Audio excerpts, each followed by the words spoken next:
예배 자리에 나온 성도님들 진심으로 환영하고 축복합니다. 이 시간을 통해서 우리 잠시 기도하실 때 주께서 우리에게 허락하신 그 구속의 놀라운 은혜 앞에 감사와 감격을 고백하길 원합니다.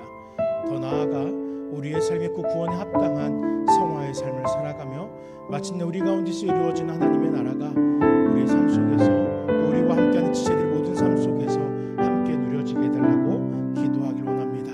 잠시 기도하겠습니다. 살아계신 아버지 하나님, 이 시간 주님 홀로 영광받아 주시옵소서.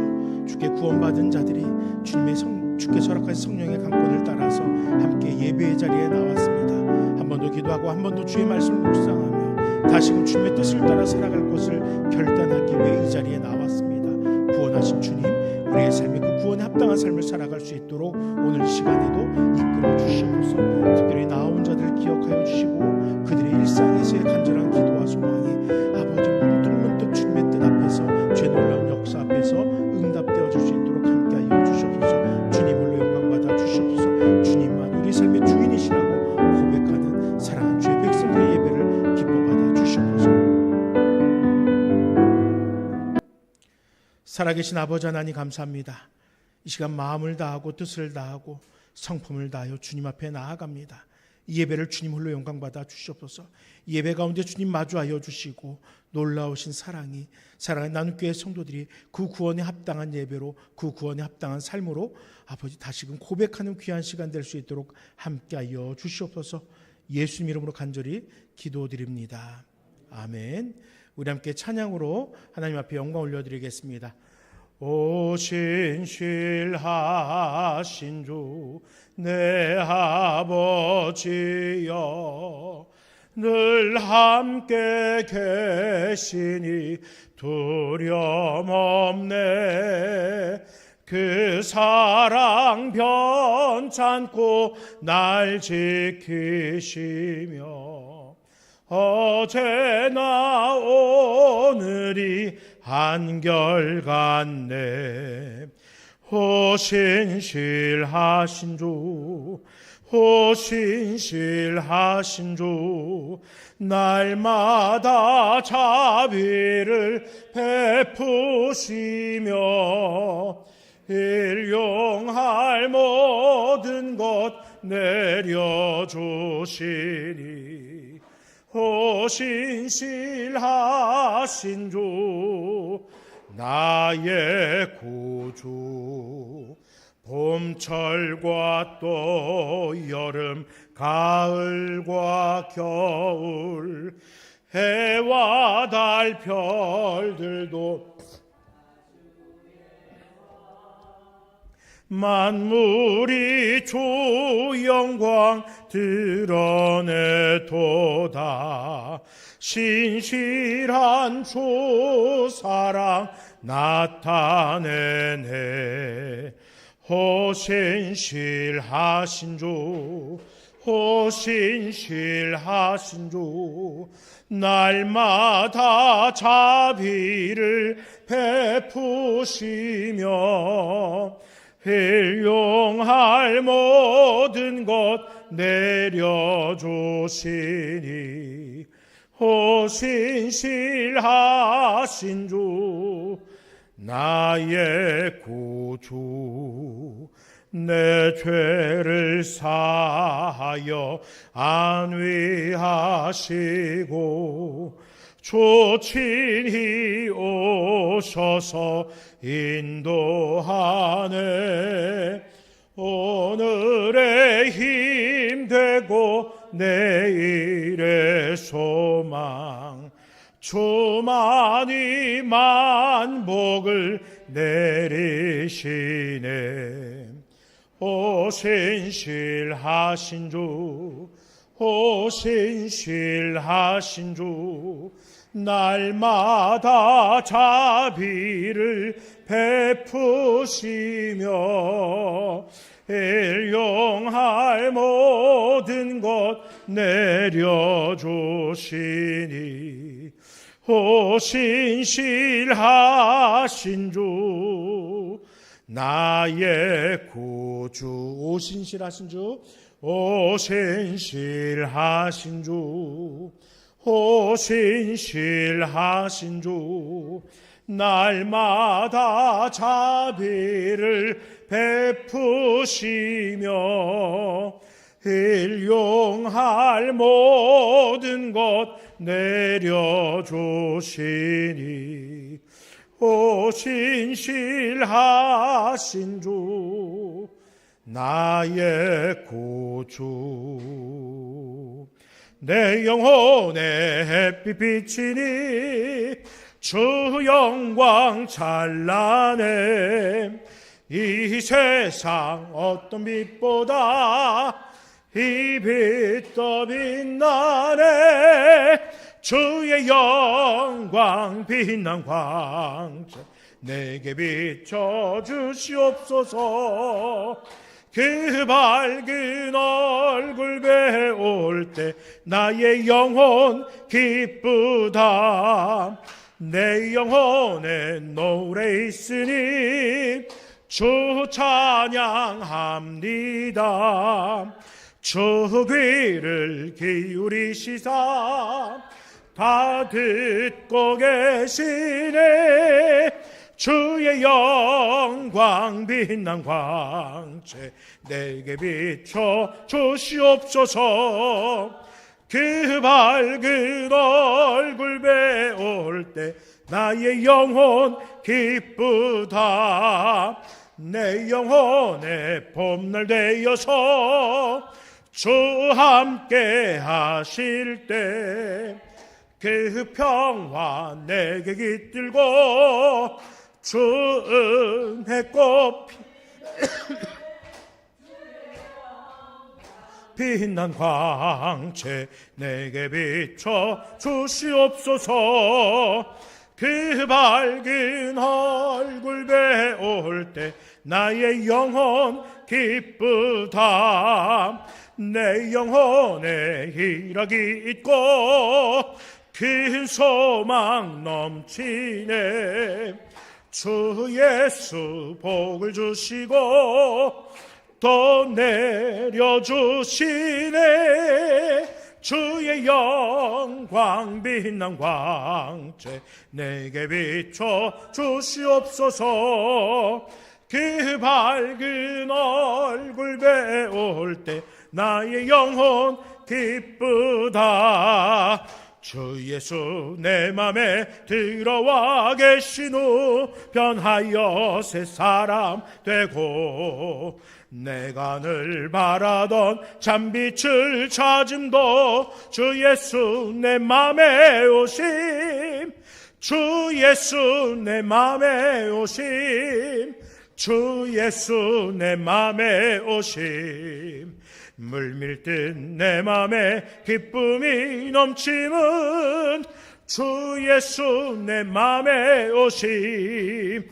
주 예수 내 맘에 들어와 계신 후 망령된 행실을 끊고 머리털보다도 더 많던 내 죄가 눈보다 더 희어졌네. 주 예수 내 맘에 오심. 주 예수 내 맘에 오심. 물밀듯 내 맘에 기쁨이 넘치는 주 예수 내 맘에 오심. 내 맘의 소망을 든든히 가짐은 주 예수 내 맘에 오심. 의심의 구름이 사라져버림도 주 예수 내 맘에 오심. 주 예수 내 맘에 오심. 주 예수 내 맘에 오심.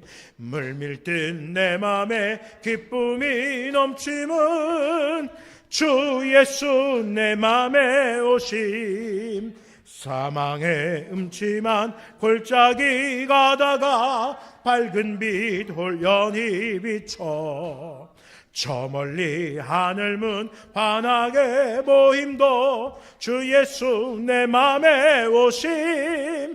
주 예수 내 맘에 오심. 주 예수 내 맘에 오심. 물밀듯 내 맘에 기쁨이 넘침은 주 예수 내 맘에 오심.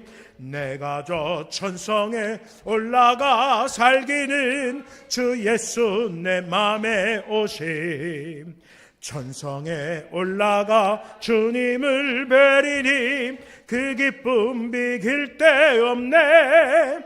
주 예수 내 맘에 오심.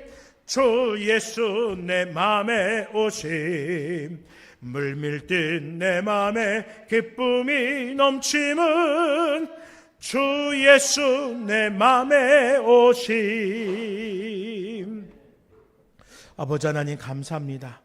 이 시간 사랑하는 성도들이 마음을 모아 힘차게 주께서 우리 가운데 오심을 기쁨으로 찬양하였습니다. 주님께서 이미 우리의 삶을 어루만져 주셨고 그 은혜로 인하여서 우리는 주님의 신실하심을 찬양하며 그 자비하심을 경배하였습니다. 그리고 그 신실하심과 자비가 우리의 삶에는 햇빛과 같은 광명이었습니다. 이 시간 그 은혜를 다시금 되새기며 말씀 앞으로 나아갑니다. 그 말씀 속에서 한결같은 마음으로 우리를 품에 안으시고 구원의 완성에 이르기까지 끊임없이 일하시는 하나님의 놀라운 그 은혜를 다시금 경외할 것을 작정하는, 결단하는 귀한 시간이 될 수 있도록 함께하여 주시옵소서. 주님 사랑합니다. 이 시간을 통하여 주님으로 영광받아 주시옵소서. 구원자 되신 예수님 이름으로 간절히 기도드립니다. 아멘. 함께 묵상하실 말씀 이사야 46장 1절에서 13절까지의 말씀입니다.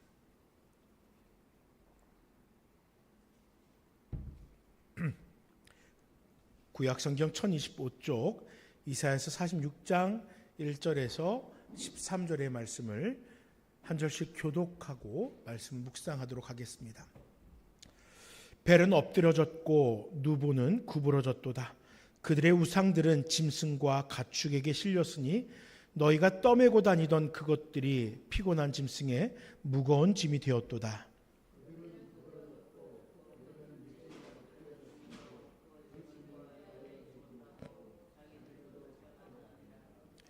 야곱의 집이여 이스라엘 집에 남은 모든 자여 내게 들을지어다.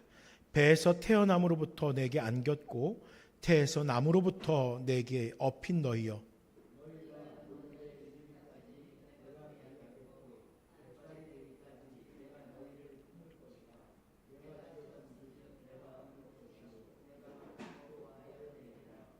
너희가 나를 누구에게 비기며 누구와 짝하며 누구와 비교하여 서로 같다 하겠느냐.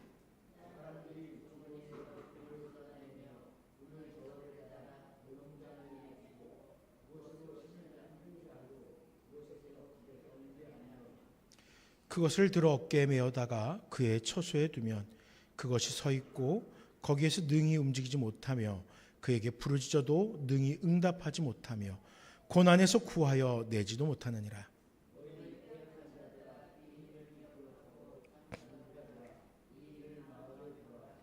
너희는 옛적 일을 기억하라. 나는 하나님이라 나 외에 다른 이가 없느니라. 나는 하나님이라 나 같은 이가 없느니라.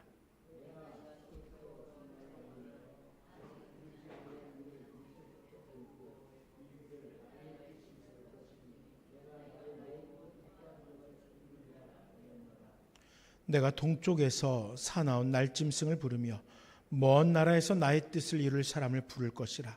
내가 말하였은즉 반드시 이룰 것이요 계획하였은즉 반드시 시행하리라.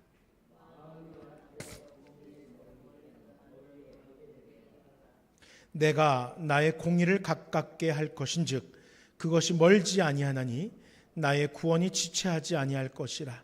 내가 나의 영광인 이스라엘을 위하여 구원을 시온에 베풀리라. 아멘. 오늘 이 시간에 우리가 함께 끝까지 업고 달리는 아버지란 제목으로 함께 말씀을 나누고자 합니다. 나이가 든다는 것은 내려놓음에 익숙해지는 과정이다 라는 말을 들은 적이 있습니다. 어릴 때 마흔이 넘은 어른들을 바라볼 때 이 세상 속에서, 이 사회 속에서 참 어른이다라는 생각을 했었습니다. 아, 진짜 어른이구나. 마음만 넘어도 인생의 경륜이나 그분들의 삶의 깊이가 다르다는 것을 느꼈었습니다. 학교에서도 선생님들을 대하면서 20대, 30대의 선생님들과 40대 이후의 선생님들의 모습을 보면서 다르다라는 걸 느꼈습니다. 지금은 어떤지 모르겠는데 40대만 되면 예전에 학교에서도 학교에 있는 여러 부서의 부장들을 맡습니다. 선생님들을 관리하는 역할을 합니다. 즉 어른으로서의 역할을 했던 것입니다. 그런데 제가 막상 40의 문턱을 넘어서 벌써 중반이 되었는데 저를 보니까 아직 어른이 되지 못했더라고요. 말씀을 준비하면서 나이가 든다는 것은 내려놓는 것을 익숙해지는 시간이다라는 말을 격언을 찾게 되었는데 정작 나는 아직도 나이가 들지 못했구나. 여전히 철없음에 머물러 있구나 라는 생각을 했습니다. 근데 또 반대로 생각을 해보았습니다. 어른들은 어떨까요? 어른들은 속절없이 시간이 흘러서 벌써 40이 지나고 50이 지나고 60, 70 되었을 때 아직 다 이루지 못했는데 아직도 내 모습에 완전하게 이루어진 것이 없는데 하는 모습으로 또 염려하는 분들을 마주하기도 합니다. 그런데 세상에서는 이제 좀 물러나세요.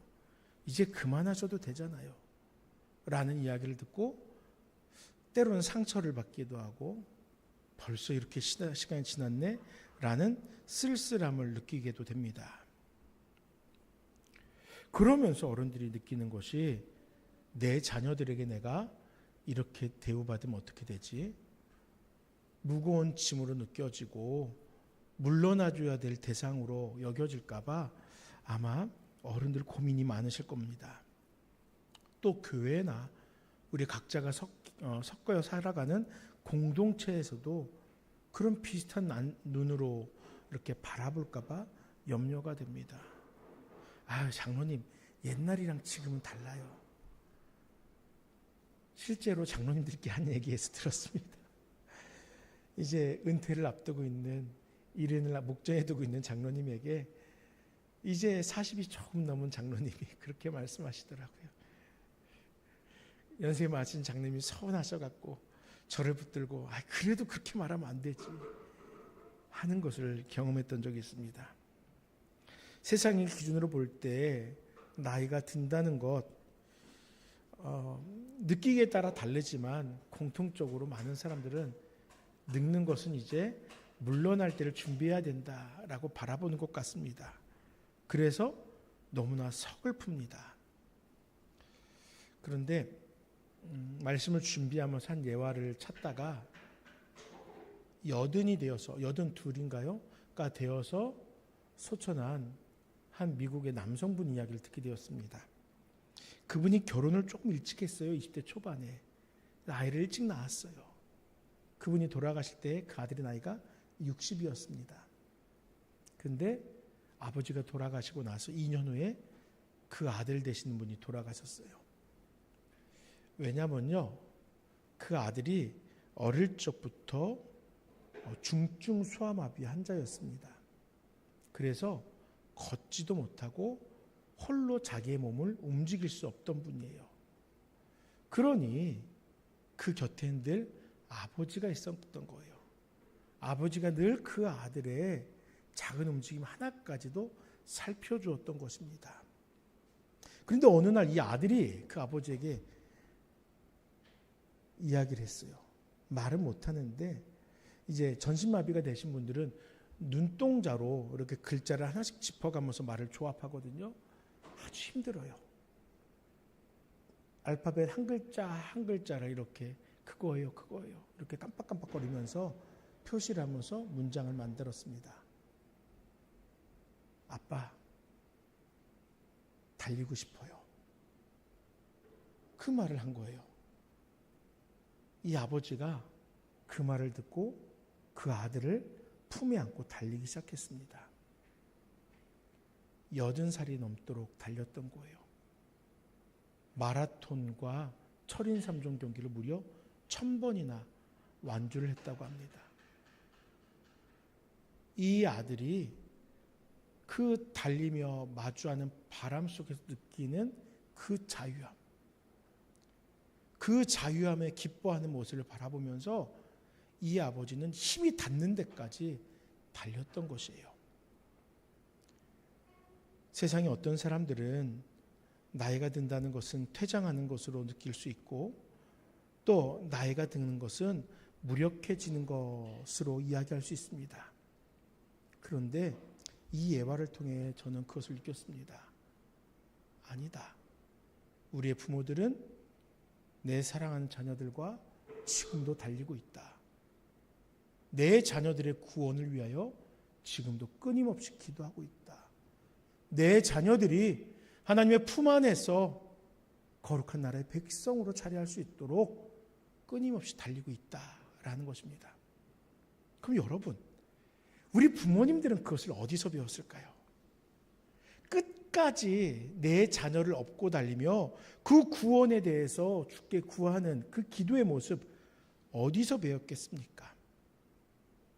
오늘 본문이 교훈했던 것이에요. 오늘 본문이 바로 하나님의 그러한 성품, 하나님께 사랑하신 이스라엘 백성들이 온전한 구원에 이르기까지 업고 달리겠다 말씀하신 그 약속대로 행하셨던 하나님의 사랑의 소리는 배웠던 겁니다. 사랑하는 여러분, 이 자리에서 함께 예배하면서 세상의 기준은 우리들에게 나이 들었다라고 할 수 있어요. 하지만 여전히 우리를 위해 일하신 하나님의 모습을 바라보며 우리는 또 여전히 우리의 자녀를 위해서 기도하고 이 나라와 민족을 위해서 눈물 흘리며 그 수고 가운데서 나를 품에 안아주시는 하나님의 사랑을 만나는 귀한 시간이 되길 간절히 소망합니다. 먼저 첫 번째 말씀으로 세상의 우상에 대해 한번 좀 살펴보려고 합니다. 함께 1절과 2절 말씀을 읽겠습니다. 벨은 엎드러졌고 느보는 구부러졌도다.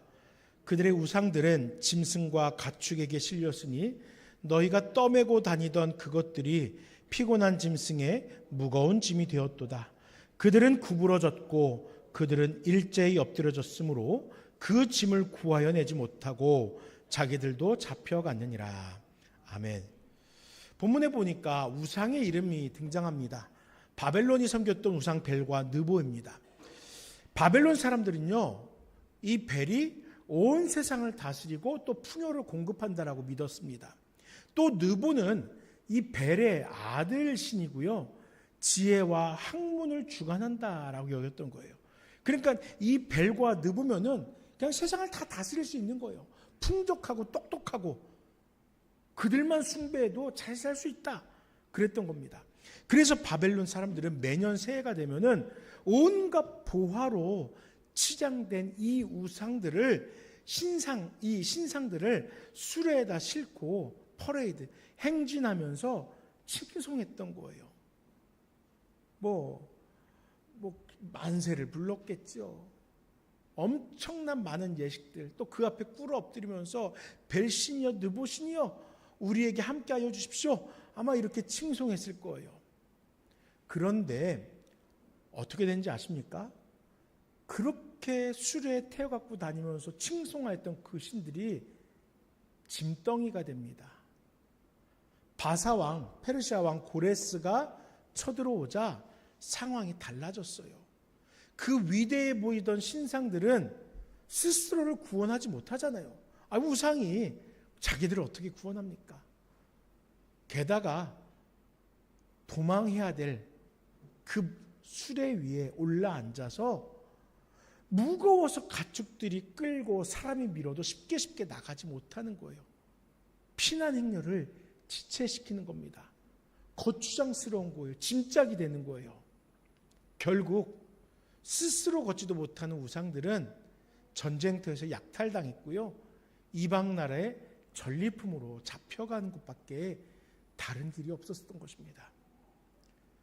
그런데 문제는 이러한 우상이 우리의 삶에도 있다는 거예요.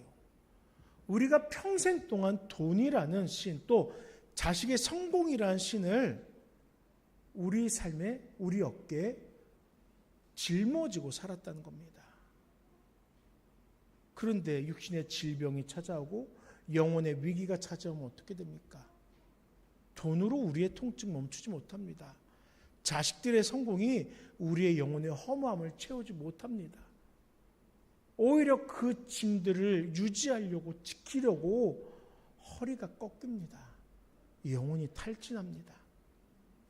사랑하는 여러분, 왜 우리는 이렇게 버겁고 무거운 짐들을 짊어지고 살아왔던 것일까요? 그것들에게 현혹되었으니까 무거워도 가지고 다닌 거예요. 제가 좀 맥시멀리스트예요. 이게 무슨 말이냐면요, 이것저것 다 챙겨 갖고 다니는 사람이에요. 그러니까 가족들이 어디 여행을 가면은 간소하게 챙겨서 가방을 가지고 다니면은 편합니다. 편리합니다. 그런데 그 가방에 분명히 작년에 여행 갔을 때 쓰지 않았던 그런 무거운 것들을 다 짊어지고 다녀요. 써먹을 것 같거든요. 없으면 불안하거든요. 그러니까 다 짊어지고 다녀요. 그렇게 한 해, 두 해 반복돼서 그런 실수를 합니다. 그런데도 고쳐지지 않아요. 우리도 그렇게 살아왔습니다. 물질이 전부가 아니었다는 것을 신앙하면서 깨달았지만 그래도 물질을 포기하지 못했습니다. 내 자녀를 우상으로 삼는 것이 하나님께 기뻐하신 일이 아니라는 걸 알면서도 자꾸 하나님보다 우리의 자녀들을 그 앞에다 내어놓았어요. 사랑이라는 포장지로 감싸서 하나님, 내가 사랑하는 거지 우상으로 여긴 것 아닙니다. 그리고 결국엔 지쳤던 거예요. 그 무거운 것을 짊어지고 가서 이 어깨가 굽었어요. 어떻게 해야 됩니까? 지금부터라도 결단해야 됩니다. 우리가 거추장스럽게 짊어지고 있던, 나를 쓰러지게 했던 세상의 가치관들을 내려놓아야 한다는 겁니다. 그것이 진짜가 아니거든요. 그 가짜들을 떠나서 우리에게 생명이라는 참된 영광을 허락하신 진짜 하나님, 그리고 나의 구원자 되신 예수 그리스도 앞에 나아가는 우리가 되어야 한다는 것입니다. 자, 그러면은 이렇게 짐이 되었던 우상들 앞에서 우리 하나님은 반면에 어떤 모습으로 함께 하셨습니까? 세상의 가짜 신들은 우리가 평생 메고 다녀야 하는 짐이었어요. 그런데 하늘아버지는 다르죠. 우리 가운데 일하시는 분이라는 거예요. 일하신다는 말의 의미가 무엇입니까? 움직인다는 거예요. 나를 위해서 일하신다는 것은 나에게 짐이 아니라 내 삶의 짐을 덜어주기 위해서 함께 걷고 함께 그 무거운 것들을 들어주신다라는 것입니다. 우리가 업고 다녀야 되는 존재가 아니에요. 하나님은 오히려 우리를 평생 하나님의 업계에 업고 달리시는 분이라는 겁니다. 우리 3절과 4절을 같이 읽어보겠습니다. 3절과 4절입니다. 야곱의 집이여 이스라엘 집에 남은 모든 자여 내게 들을지어다.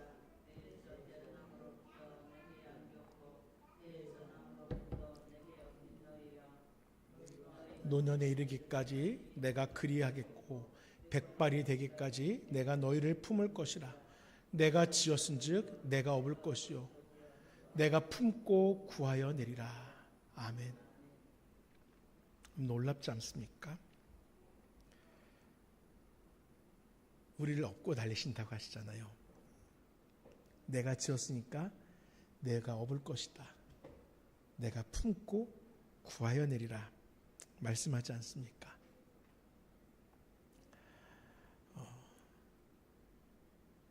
때때로 지치고 힘들 때가 있습니다. 근데 누구도 위로가 되지 않습니다. 힘들다 어렵다 집에서는 말하기 어렵습니다. 사랑하고 존경하는 목사님들을 만나서 이런 게 힘듭니다. 이런 게 어렵습니다. 이야기를 합니다. 위로도 해주시고 이렇게 해봐. 조언을 해주기도 하십니다. 그런데 그것이 전부가 되진 않았습니다. 그것으로 진짜 힘들고 어려운 그 마음의 문제가 해결되거나 조금이라도 마음에 위로와 평안이 주어지진 않았습니다. 여전히 힘들었습니다. 그런데 오늘 말씀을 보면서 위로가 되었어요. 내가 지었은즉 내가 업을 것이요 내가 품고 구하여 내리라. 우리는 힘들다라고 이야기를 하고 너무나 어렵습니다. 내가 할 수 없는 일입니다. 이렇게 불평하며 살아갑니다. 그런데 우리 하나님께서는 다른 말 하지 않습니다. 내가 일할게. 내가 널 업어줄게. 이렇게 말씀하시는 거예요. 놀랍잖아요. 바벨론 사람들은 우상을 어깨에 메고서 자기들도 감당하지 못하는 그 우상으로 인해서 자유로워지려고 뭔가 더 잘 돼 보려고 헛된 길을 걸어갔지만 우리 하나님은 우리를 모태에서부터 업고 가시는 거예요. 우리 나눔교회가 계획되어지고 준비되어지고 설립되어지고 지금의 시간이 이르기까지 하나님이 업고 계시는 거예요. 근데 이 업다 그리고 품다의 이 말이 좀 더 정확히 살펴보면요, 짊어지다예요. 짊어지다. 무거운 짐을 대신 짊어진다라는 그 명확한 표현이 성경에 기록되는 거예요. 어떻게 우리의 무거운 짐을 짊어지시겠습니까?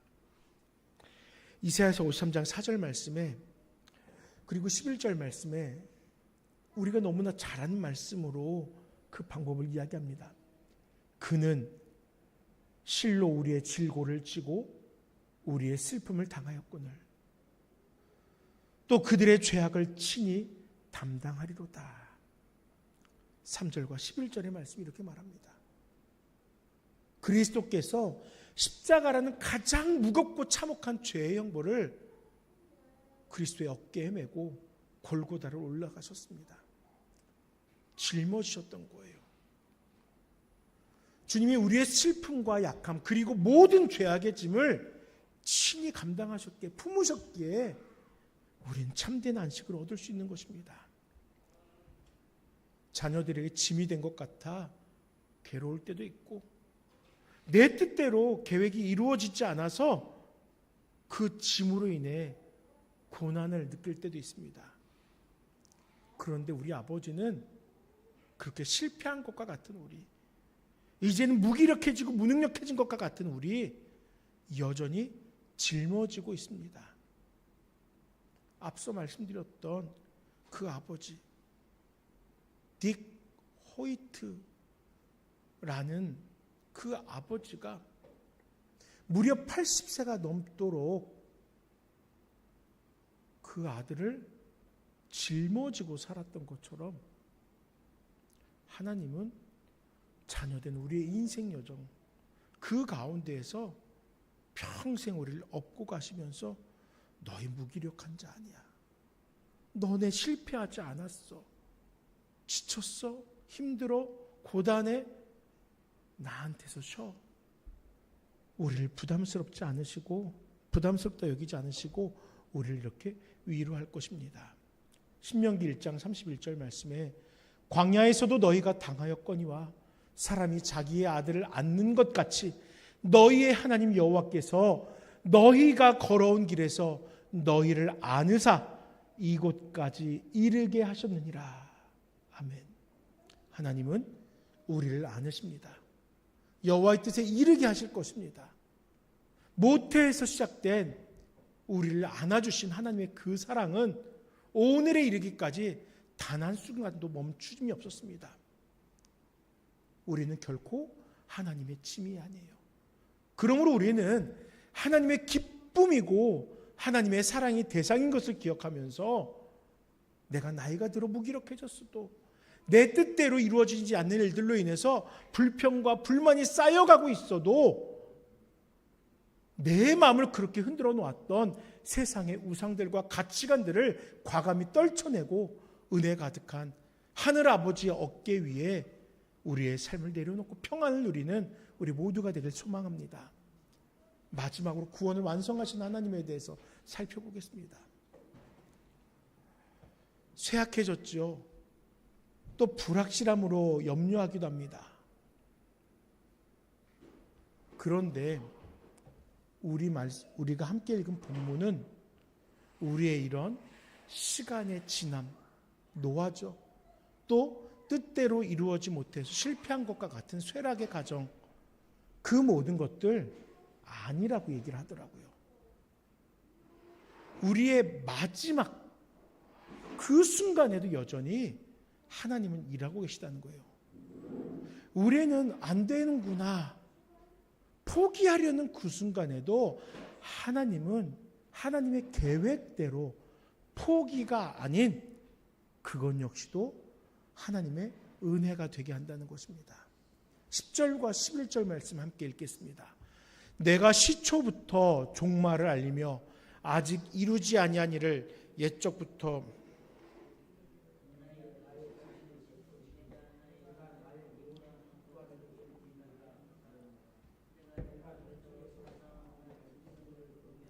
먼 나라에서 나의 뜻을 이룰 사람을 부를 것이라.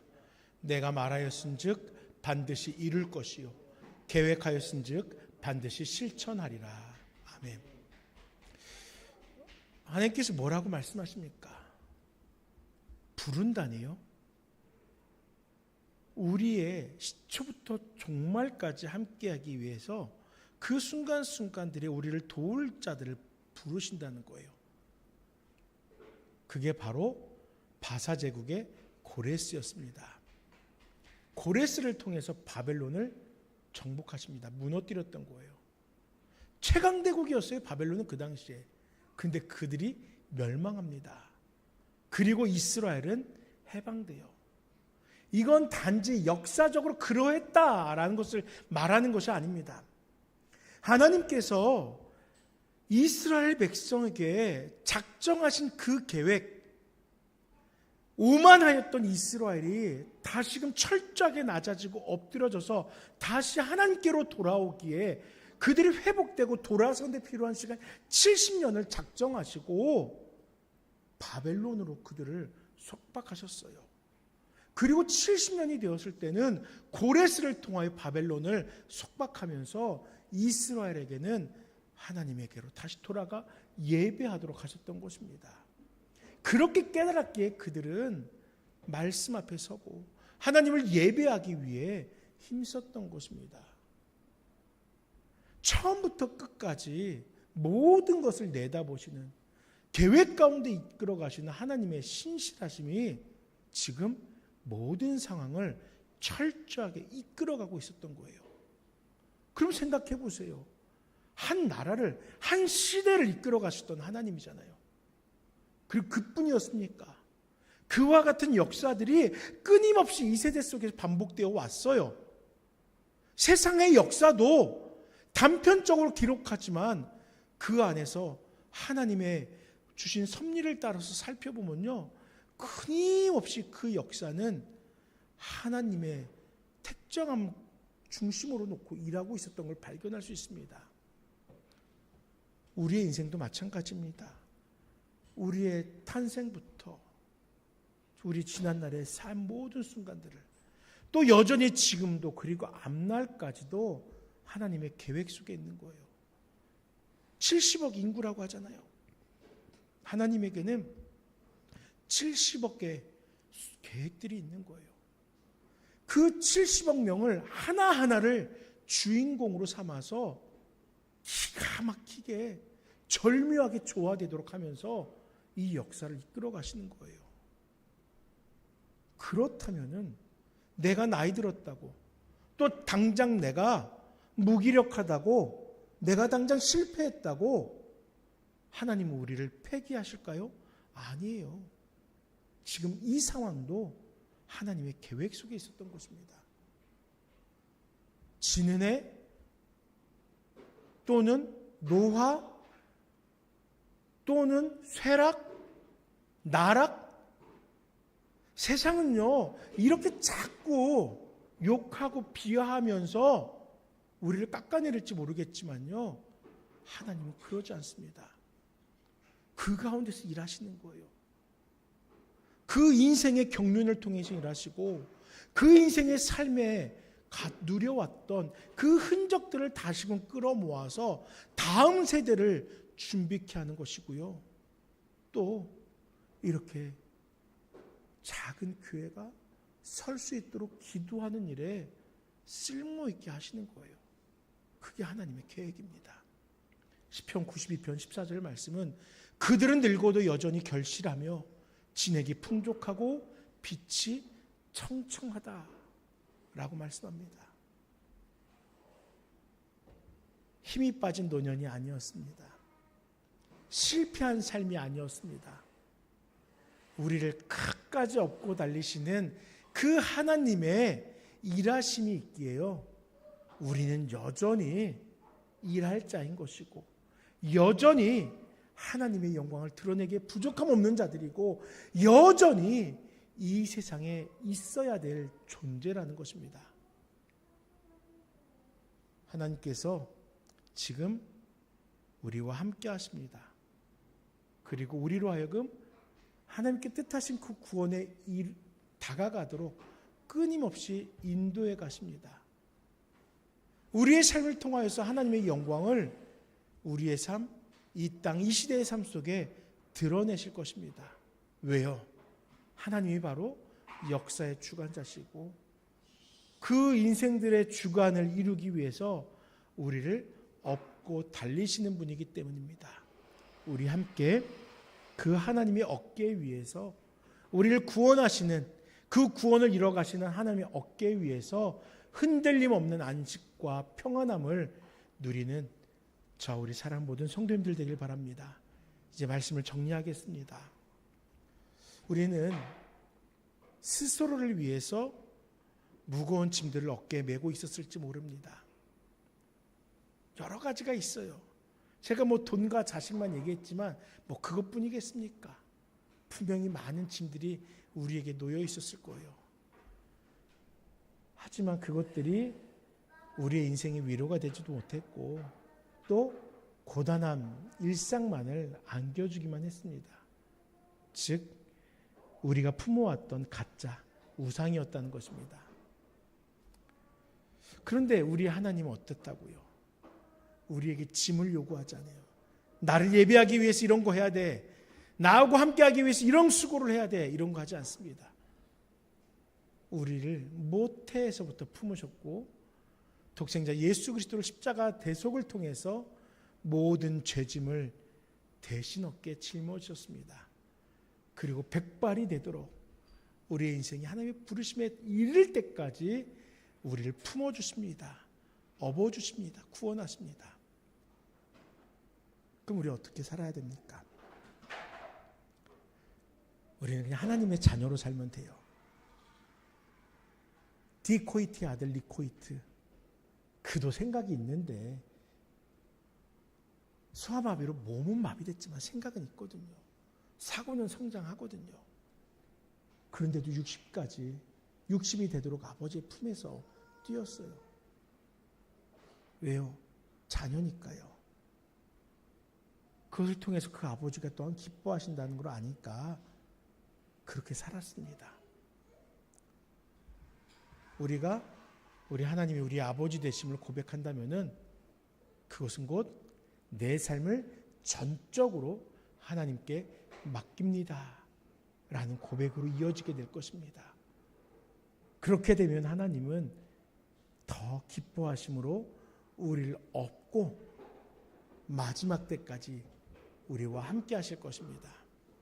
우리 그 은혜를 기억하면서 마지막 때까지 주님과 더불어 주의 품에서 구원에 이르는 사랑하는 성도님들 되시길 간절히 소망합니다.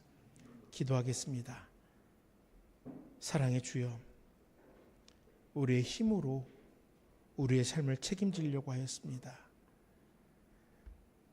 온갖 우상을 우리의 어깨에 짊어지고 숨가쁘게 살아왔습니다.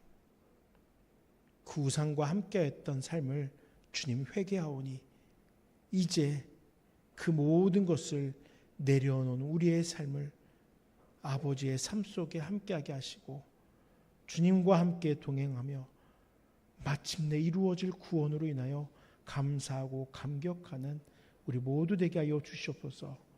예수님 이름으로 간절히 기도드립니다. 주 예수 그리스도의 은혜와 아버지 하나님의 그 놀라우신 사랑과 성령 하나님의 인도하심이 오직 주님의 품 안에서 마지막 인생을 살아가며 마지막 구원에 이르기를 소망하는 사랑하는 하나님께 모든 성도들과 이 땅의 모든 믿는 자들의 삶 속에 영원토록 함께 있을지어다. 아멘.